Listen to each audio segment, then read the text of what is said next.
నమస్తే రమ్మగారు. నమస్తే జయ. దేవి ఖడ్గమాల. ఖడ్గమాల గురించి కూడా మనం తరచుగా వింటూ ఉంటాం రమ్మగారు.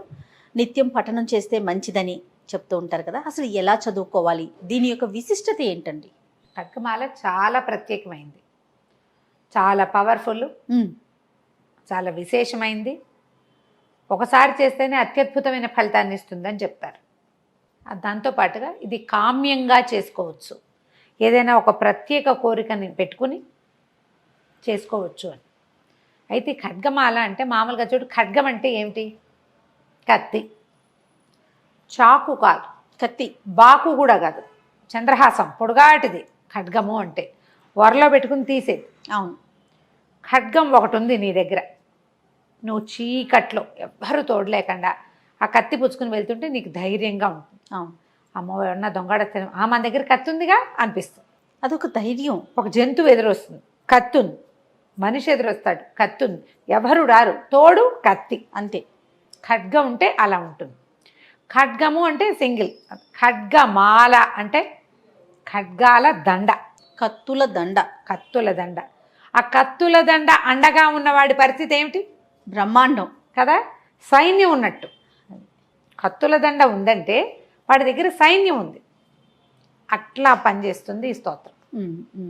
మనం లలిత సహస్రనామాలు చదువుకుంటాం, అలాగే త్రిశతి చదివే కుటుంబాలు కూడా కొన్నింటే కొంతమంది అలవాటుగా చదువుతారు. నాకు అలవాటు ఉంది, చెప్పే కదా. అవును. ఈ ఖడ్గమాలని ప్రత్యేక పరిస్థితుల్లోనే వాడమన్నట్టుగా చెప్తారు. కత్తి రోజు పదును పెట్టి రోజు ఏదో చెయ్యవు నువ్వు. అవును.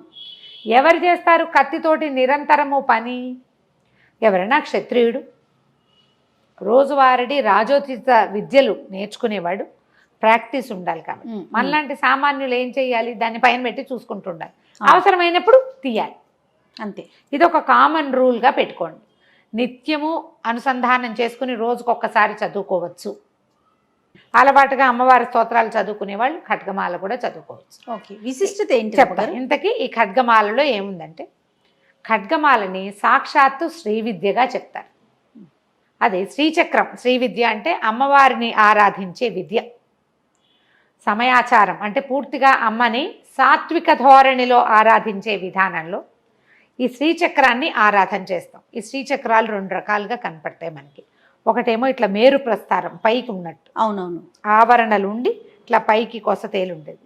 ఇంకొకటి భూప్రస్తారం, ఇట్లా పిండితో కానీ కుంకుమతో కానీ రాగి రేకు మీద, బంగారు రేకు మీద లిఖించబడి ఉండేది. ఆవరణలన్నీ త్రికోణాలు, చతుష్కోణాలు, అన్ని కోణాలు, తర్వాత ఏమో దళాలు, ఇవన్నీ ఇలా నేల మీద లేదా ఏదైనా ఒక దీని మీద వేయబడి ఉండేది భూప్రస్తారం. ఈ రెండిట్లలో ఈ శ్రీచక్ర అర్చనే అమ్మని ఆరాధించే అసలైన విధానం అని చెప్తారు. దీనికి బోధ కావాలి, నేర్చుకోవాలి, ఉపదేశం కావాలి, గురు సహాయం కావాలి, చాలా ఉన్నాయి వ్యవహారాలు. అయితే ఇందులో ఈ శ్రీచక్రంలో 9 ఆవరణలు ఉంటాయని చెప్తారు. ఆవరణలు ఉన్నాయి అందులో. దేవి నవావరణ పూజ అని ఒక విశేషమైన విధానంలో అమ్మవారిని అర్చిస్తారు. ఈ ఒక్కొక్క ఆవరణ ఉంది కదా, ఈ 9టిని ఒక్కొక్క దానికి ఒక్కొక్క సేపు ఒక్కొక్క అర్చన. ఇది మనం కొన్ని చోట్ల దేవాలయాల్లో కనపడుతుంది. నవావరణ పూజ అని మన బెజవాడ దుర్గ గుడిలో కానీ అమ్మవార్ల ఆలయాల్లో నవావరణ పూజా విధికి మనం డబ్బులు కట్టి పూజ చేసుకోవచ్చు. ఓకే. ఇళ్లలో చేయడానికి చాలా పెద్దది. మేము ఇదివరకటి కాలంలో ఎప్పుడో 15-18 సంవత్సరాల క్రితం, 15-16 ఏళ్ల క్రితం పుష్పగిరి పీఠంలో మా మరిది గారు ఉన్నప్పుడు మేము అక్కడికి బాగా వెళ్ళేవాళ్ళం. పౌర్ణములప్పుడు చేసేవారు. ఎంత బాగుంటుందో నవావరణ పూజ, మహాద్భుతంగా ఉంటుంది. కుంకుమార్చన చేస్తాడు. అయితే ఈ అర్చన మహా బాగుంటుంది. 9 ఆవరణలకి పూజ. ప్రతి ఆవరణ అవ్వగానే నైవేద్యము, హారతి, తర్వాత మళ్ళీ రెండో ఆవరణలోకి వెళ్తాము. చాలా విశేషంగా అద్భుతంగా కనిపిస్తుంది. ఏదైనా అవకాశం లభిస్తే తప్పకుండా తీసుకోండి. ఈ 9 ఆవరణల్లోనూ ఉన్న పూజలో ఆవరణల్లోనూ ప్రత్యేక శక్తులు కొలువై ఉంటాయి. ప్రతి ఆవరణలోనూ అమ్మవారి యొక్క సైనిక శక్తి అనుకో, ఆవిడతో పాటు ఉండేవి. ఓకే. ఈ శక్తులన్నీ ఇట్లా చుట్టూతా ఉంటాయి. ఇవి మనకి ఖడ్గమాల ఏంటంటే ఆ శక్తులన్నిటినీ మనం ఒకే చోట వారి పేరు తలిచి పిలుచుకునేందుకు అవకాశం ఉంది. నవావరణ చేస్తే ఎలాంటి ఫలితం లభిస్తుందో ఖడ్గమాల చదివితే అలాంటి ఫలితం లభిస్తుంది. అద్భుతం కదా.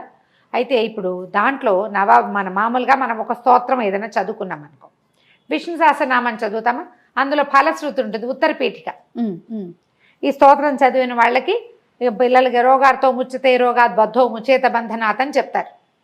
ప్రతివాడికంటే రోగంతో ఉన్నవాడికి రోగం పోతుంది, బంధనాల నుంచి విడిపడతాడు, డబ్బులు కావాల్సిన వాడికి డబ్బులు, సంతానార్థికి సంతానము, ఆరోగ్యం కావాల్సిన వాడికి రోగికి ఆరోగ్యము అన్నీ లభిస్తాయని ఫలశ్రుతి మనకి కనపడుతుంది. అది చదువుతూ ఉంటాం, మనం అందరం చదువుతాం కదా. అవునండి. మనం లలిత సహస్రంలో పెద్దగా ఫలశ్రుతులు ఎవరు చదవరు, మొత్తం అమ్మవారి నామాలే చదువుతారు. అవే 180 పైన ఉన్నాయి శ్లోకాలు. ఈ మన ఖడ్గమాలలో ఒక ప్రత్యేకమైన ఫలశ్రుతి కనిపిస్తుంది. దీన్ని గనక, ఈ ఖడ్గమాలని గనక చదివిన వాళ్ళకి అష్టాదశ మహాద్వీప సామ్రాజ్యానికి భోక్త అవుతాడు వాడు. 18 ద్వీపాలతో కలిసి ఉన్నటువంటి మహాసామ్రాజ్య భోక్తగా అవుతాడు. అక్కడి నుంచి వీడికి ఎన్ని రకాల సమస్యలు తీరిపోతాయో, అంటే ఏ ఏ సమస్యల్లో ఉన్నవాళ్ళు ఇది చదవాలో ఫలశ్రుతిలో వివరంగా చెప్పబడింది. ఎన్ని రకాల విశేషాలు చెప్తారు. ఫలశ్రుతే అట్లా స్టార్ట్ అవుతుంది. ఏషా విద్య మహాసిద్ధిదాయిని స్మృతి మాత్రత. స్మృతి ఒకసారి తలుచుకుంటేనే మనకు వచ్చేస్తుంది. అగ్నివాతము, మహాక్షోభము, అన్ని రకాల సమస్యల్లో లుంఠనము, అంటే మనం ఎవరైనా మనని విద్య చేశారు, మనం మొత్తం నష్టపోయాం. తస్కర భయం, దొంగల భయం, వాటన్నిటి అపస్మారము, జ్వరము, వ్యాధి, వీటన్నిట్లలో అక్కడి నుంచి మిత్రభేదము, గ్రహభయము, స్నేహితులతో ఇబ్బందులు వచ్చినప్పుడు, వ్యాపారాల్లో స్నేహితులు డబ్బులు కొట్టేస్తారు, అవునవును, అలాంటప్పుడు గ్రహ భయము, మనకి గ్రహ స్థితులు బాగుండలేదు. వ్యసనేషు ఆభిచారికేషు అంటారు. వ్యసనాలు, ఏదైనా వ్యసనాల వల్ల ఇంట్లో వాళ్ళ వల్ల ఇబ్బంది వస్తాయి, బ్యాడ్ హ్యాబిట్స్, అవి వదలటం లేదు. వ్యసనాల వల్ల వచ్చినటువంటి రకరకాల సమస్యలు అవన్నీ తీరిపోతాయి. అభిచారకం, ఎవరైనా మన మీద బ్లాక్ మ్యాజిక్ చేశారనుకుంటాం. ఇవాళ రేపు చాలా మంది అడుగుతుంటారు, మాకు వాళ్ళు ఎవరో చిల్లంగి పెట్టారండి, అదేదో పెట్టారండి, ఇదేదో ఈ రోజుల్లో ఎక్కడుంటాయమ్మా అంటాను నేను. కానీ వాళ్ళందరికీ ఇది చదువుకోండి అని చెప్పేస్తా. ఎలాంటి దోషంలో అయినా సరే మాలా మంత్రాన్ని స్మరించమంటారు. అమ్మవారి పరివార శక్తులు ఆమె యొక్క ఆ 9 ఆవరణల్లోనూ 9 ఆవరణలు దాటి మనం లోపలికి వెళ్తే శ్రీచక్ర బిందు మధ్యగతగా ఉంటుంది, అమ్మవారి మధ్యలో ఉంటుంది. ఆమెని ఆవరించుకుని ఉన్నటువంటి ఈ ఇన్ని శక్తులని మనం పేరు పేరున పిలుస్తాం ఈ స్తోత్రంలో. నమః అని చెప్తాను, నీకు ఒక నమస్కారం అమ్మ, అమ్మ నీకు నమస్కారం అని ప్రతి దేవతని హృదయదేవి, శిరోదేవి, శిఖాదేవి, కవచదేవి, నేత్రదేవి, అస్త్రదేవి అని ఇలా వస్తాయి పేర్లు. సర్వాశా పరిపూరక చక్రస్వామిని. అసలు ఎంత చక్కగా ఉంటాయో, పెద్దగా టఫ్ కాదు పదాలు, కష్టం కాదు, అంత కష్టమైనవి కాదు. చిన్న చిన్న వాచా దోషాలు వచ్చేందుకు అవకాశం ఉంది. ఆశకి ఆశ అంటారు చాలామంది, శాకి సా అంటారు. శా వేరు సా వేరు కదా. ఆ చిన్న చిన్న దోషాలు లేకుండా చదవాలి.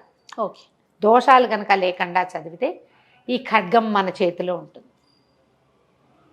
తప్పులు లేకుండా చదువుకోవాలి. స్నానం చేయకుండా ఎట్టి పరిస్థితుల్లోనూ చదవకూడదని చెప్తారు. ఇన్ని శక్తులని మనం పిలిచేటప్పుడు మనం పవిత్రంగా ఉండాలి.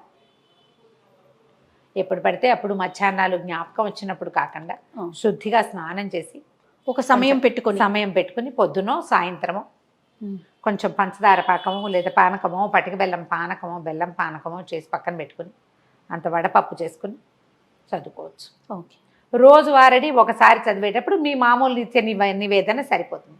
మీకు ఏదైనా భయము, ఇబ్బంది, చేయవలసిన పరిస్థితి, ఏం చేయాలో తెలియని దుస్థితి, ఇలాంటి పరిస్థితులు ఉండి మీరు కొంతకాలం చేయదలుచుకుంటే కనుక 11 సార్లు రోజుకి చొప్పున 21 రోజులు చేసుకోమంటారు.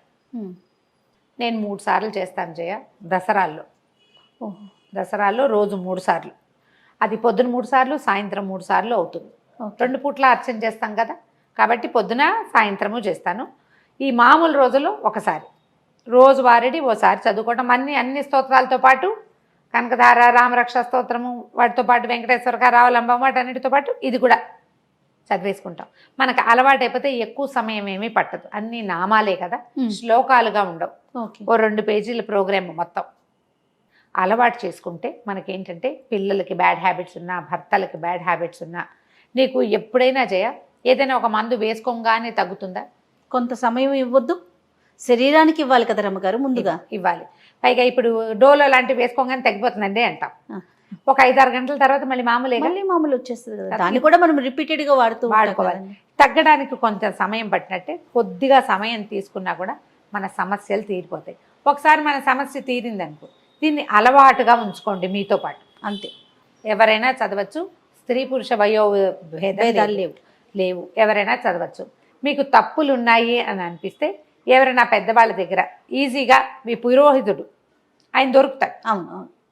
అక్షరాల దోషం ఉంటే పుస్తకంలో సరి చేయించుకోండి. దీనికి ముందు ఒక ప్రార్థనా శ్లోకం వస్తుంది. హ్రీంకారాసన గర్భితానల శిఖామని అమ్మవారిని, ఆమె యొక్క స్వరూప వర్ణన ఉంటుంది, ఎంత బాగుంటుందో, మహాద్భుతంగా ఉంటుంది. ఆ శ్లోకం చదువుకోవటం, తర్వాత చిన్న కొద్దిగా ఫలశ్రుతి 2-3 వాక్యాలు చెప్పి కింద ఇంకో శ్లోకం చెప్తారు. దాని తర్వాత నామాలు మొదలైపోతాయి. మొత్తం నామాలు చదివేసుకున్నాక ఫలశ్రుతి ఉంటుంది. ఓకే. ఫలశ్రుతి మీరు 3 సార్లు చదివేటట్టయితే నామాలన్నీ చదువుకుని మళ్ళీ మొదటికి వెళ్ళి మళ్ళీ నామాలు చదువుకుని మళ్ళీ నామాలు 3 సార్లు చదువుకుని అప్పుడు ఫలశ్రుతి చదువుకోవచ్చు. మొదటిది అంటే ప్రార్థనా శ్లోకాలు, ఫలశ్రుతి 1 టైము, మధ్యలో ఉన్న నామాలు 3 టైమ్స్. ఇలా చదువుకోండి. ఇది చాలా ఉపయోగపడేది. ఇప్పుడు అన్నీ ఉపయోగపడేవే చేయ, ఒక్కొక్కళ్ళకి ఒక్కొక్క సూట్ అవుతుంది. ఇది కరెక్ట్. ఒకటి. తర్వాత ఒక్కొక్కళ్ళ మనసు ఒక్కొక్క విషయంలో రంజిల్లుతుంది, పట్టుకుంటుంది, ఆకట్టుకుంటుంది. అది మన ఆకట్టేస్తుంది, మనం పట్టుకుంటాం, ఎక్కువ ఆసక్తిగా ఉంటుంది. అవునండి. కానీ ఇవి పెద్ద పెద్ద ప్రమాదాల నుంచి కూడా ఇది మనని రక్షిస్తుంది. అలవాటుగా చేసుకోవాలి. అప్పుడు వచ్చినప్పుడు కాకుండా అనుసంధానం చేసి ఉంచుకోండి. అంతే కదా. ఆడపిల్లలకి నేర్పించండి. శుద్ధిగా ఉన్నప్పుడు మాత్రం చదువుకోవాలి. ఈ నియమాన్ని మాత్రం ఉంచుకుంటే అద్భుతమైన ఫలితాలు ఇస్తుంది. అమ్మవారి యొక్క ఖడ్గమాల ఆమె మనతో ఉన్నట్టే. బా, ఆ పరివార శక్తులన్నీ మన వెనకాల నుంచున్నట్టే. అంతకు మించి ఇంకేం కావాలి? ఇంకేం కావాలి? ఒకళ్ళు వస్తే చాలుగా తోడు మనకి. అంతే. ఒక్కళ్ళు తోడు ఉంటే చాలు. కరెక్ట్. మనిషి అన్నవాడు ఒకడు ఉంటే చాలు. దైవం ఇంతమంది, ఇన్ని దేవతా స్వరూపాలు మనతోటి ఉంటే ఇక మనకు అడ్డేముంది? అద్భుతంగా ఉంటుంది. ప్రయత్నం చేసి చూడండి, నేర్చుకోండి ముందు. తప్పకుండా అండి. నమస్తే. నమస్తే.